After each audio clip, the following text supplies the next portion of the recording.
Hey, what's going on everyone? My name is Tamer and welcome back to another episode of iTalk Tech. So in this video, I'll be doing a speed test comparing the Galaxy S7 Edge to the iPhone 6s. Now, before I do begin, make sure you guys go down below and smash that like button, as well as subscribe to this channel for more content like this, but also check out the link in the description, as it'll take you to a course where you can learn how to code websites and online games without having to have known how to code before. So go and check it out, it's a fun course, but without further ado, let's go ahead and jump into this speed test. So let's go ahead and jump right into this speed test. And I do want to make a disclaimer that I kept these phones basically the same way as they were right out of the box. I didn't tamper with any disabling services or disabling some type of features on the Galaxy S7. I kept it the same way you would have gotten it if it was right out of the box, and the same thing goes as well for the iPhone 6s. So let's go ahead and start with our first test, which will be the boot up test. So let's go ahead and power off both of these phones, and that way we can do a fresh reboot and see which one turns on the quickest. So let's go ahead and shut down both of these devices, and let's get started with our first test, which is the boot up test. So both devices are currently off all the way. As you can see, none of them are turning on. Let's go ahead and turn these on at the same time. So ready, set, go. And we are off. Both of the devices have started now, and now they are both turning on. And let's see which one can power on quick. Now I have a feeling the iPhone 6s is going to be quicker to turn on than the Galaxy S7 Edge, and that's because of this carrier logo right here on the Galaxy S7 Edge, which does extend its time to turn on, whereas the iPhone 6s doesn't need a carrier logo. So as you can see, the iPhone 6s is already on, and now the Galaxy S7 Edge just turned on. So if it wasn't for that stupid carrier logo in the boot up, then I would have guessed that the Galaxy S7 Edge would have been as fast, if not faster, than the iPhone 6s. Alright, now let's go ahead and move on to our next test, which will be testing how fast the fingerprint scanner is. So let's go ahead and lock both of these devices up. And the first way we're going to test this is by just having the screen on to start with, and then placing our thumbs on it to see how fast it can unlock. So ready, set, go. So as you can see, the Galaxy S7 Edge was able to unlock it quicker than the iPhone 6s, and that's probably mainly due to that quick animation on the Galaxy S7 Edge compared to like that fade out or animation on the iPhone 6s. Let's go ahead and do this a couple more times just to see if that was any mistake or not. So let's go ahead and do this one more time. We're going to open up the screens. Ready, set, go. As you can see, the Galaxy S7 Edge, with that really quick animation, was able to go to the home screen much quicker than the iPhone 6s. So let's go ahead and run this fingerprint test one more time, but with a different method. Now what we're going to do is we're going to actually press the button on both of the devices, and then we're going to keep our finger resting on the fingerprint scanner and seeing which one would be faster to open up that way. So let's go ahead and try that out. Ready, set, go.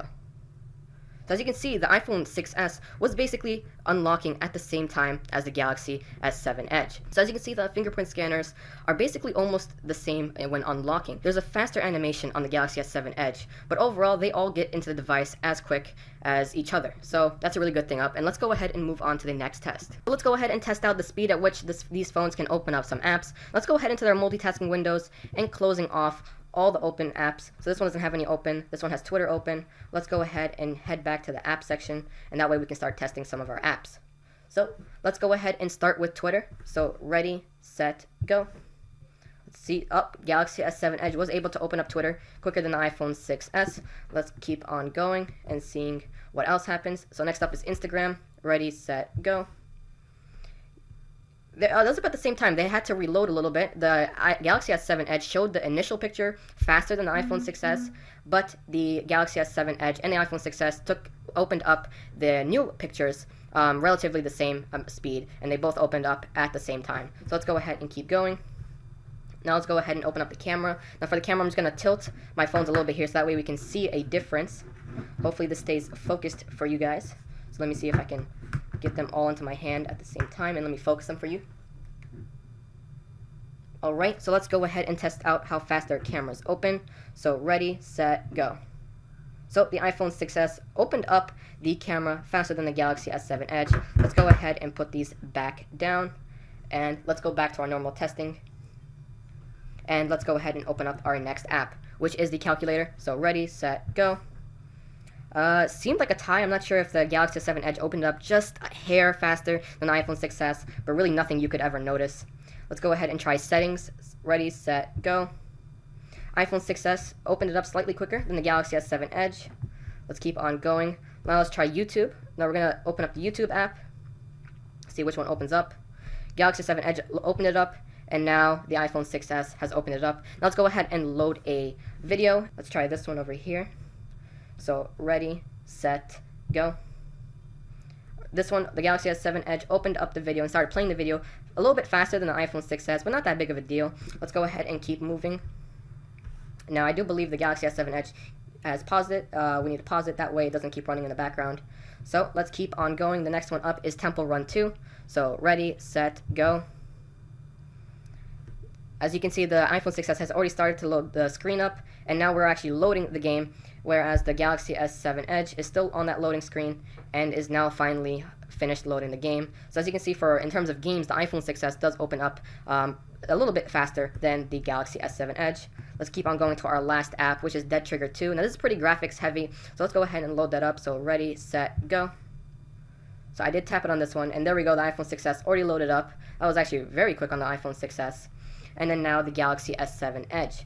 Now some of the reasons why you may be seeing the iPhone 6s outperforming the Galaxy S7 Edge, it's not necessarily because the iPhone 6s is much more powerful than the Galaxy S7 Edge. It's because its hardware was developed with its software, and that means it's going to be very efficient in opening up apps and performing tasks compared to Samsung, where Google makes the software and Samsung has to make the hardware, and there's a slight disconnect in there, and there's a slight disconnect in efficiency for opening up apps. But is the difference that big? It's not really that big. So right now what I'm going to do is I'm going to test out the RAM management for both these devices and seeing if these have to refresh apps, or if there's any type of problems that occur, or any type of refreshing that has to occur on the phone, since it can't handle that much memory.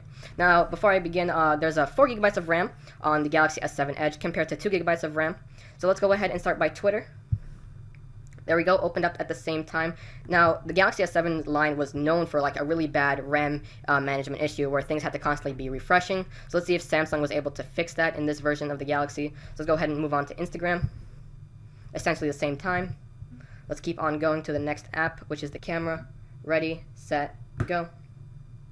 Same time, seemed about the same time. Maybe the Galaxy S7 Edge was just a little bit quicker than the iPhone 6s, but really not that big of a deal. Let's keep on going to the next one, which is the calculator. Ready, set, go. Same time. Moving on to the next one, which is settings. Ready, set, go. A little bit of a lag on there. I'm not sure if you guys were able to catch that now, but the iPhone 6s immediately pulled up settings, and then the Galaxy S7 Edge stood there for like a second, and then it moved on. But not that big of a deal. Let's keep on moving. Next one up is YouTube. Now we're going to see if the videos have to refresh on this one. This is where it's crucial. Let's see if the videos have to refresh on either the iPhone 6s or the Galaxy S7 Edge. So ready, set, go. Let's go. There we go. It was a slight refresh on the iPhone 6s, but now it's on the Galaxy S7 Edge, not the iPhone 6s. The iPhone 6s was ready out the box, whereas the Galaxy S7 Edge had to reload just a little bit. So that's a slight bummer, but let's go ahead and keep on going. Next one up is Temple Run 2. Let's see if the Galaxy S7 Edge has to refresh on this one as well. No, it didn't. We're good to go. It's still playable. So let's keep on moving. Alright, next one up is Dead Trigger 2. And let's go ahead and open up this one as well. So ready, set, go. And both these are still in the same position. They're still playable. So there you have it. There is the speed test. So the RAM management seems to have been mostly improved on the Galaxy S7 Edge compared to the Galaxy S6 and S6 Edge. This is a really big improvement, as in the Galaxy S6 Edge, just having a couple of apps open would have to cause every app to refresh, whether it was Instagram or Twitter. So a really good improvement on Samsung. Now, the iPhone 6s turned out to be a little bit faster in some situations than the Galaxy S7 Edge, but just take into account that the Galaxy S7 Edge has more pixels to push, it has a bigger screen, whereas the iPhone 6s has a smaller resolution and has a smaller screen, as well as its optimized software with its hardware, whereas Samsung kind of has to just attempt to make their hardware compatible with the software as best and as efficient as possible. So I hope you guys enjoyed this video. Let me know what you think of these phones, and if you guys enjoyed this video, make sure to go down below and subscribe to this channel, and go ahead and hit that like button. Alright, now thank you guys so much for watching. See you guys in the next one. Peace.